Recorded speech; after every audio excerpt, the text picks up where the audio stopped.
Ngayong hapon nyo tara mga kaidol.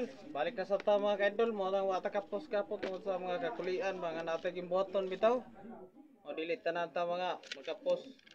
Tatlo mga kaidol o sigura ka video.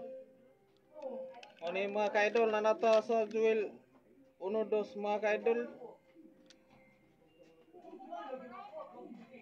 Yang verse 9 kato sa 14.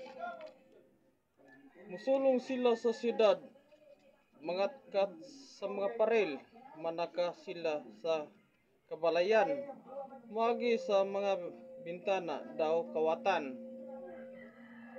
Jis, maayog ang kalibutan, inigsulong nila.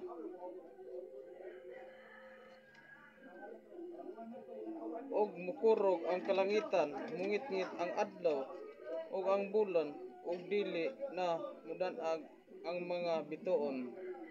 11. Manduan sa Ginoo ang mga kasandaluhan, ang iyang mga sundalo daghan kayo og gamhanan. Makalisang kayo ang adlaw sa Ginoo. Kinsa bay makaagwanta niini? Awhag sa paghinulsol. 12.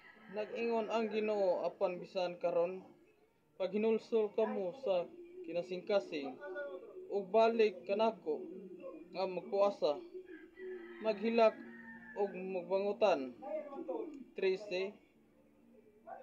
Gisia ang inyong kasing-kasing, inay ang inyong biste.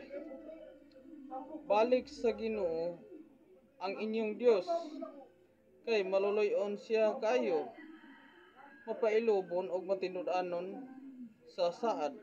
Andam siya sa pagpasaylo og dili sa pagsilot. 14. Mga kaidol, panapos mga kaidol. Basin pag maluoy siya kanato og panalangina niya ang atong mga uma, aron may trigo og bino kita nga ikahalad kaniya. Ora mga kaidol, ining adlong Lunes mga kaidol. Salamat pagtanaw nyo sa kong video mga kaidol. Hinaot po ang tadaghan mong makatunan mga kaidol. May hapon mga kaidol. Bye bye.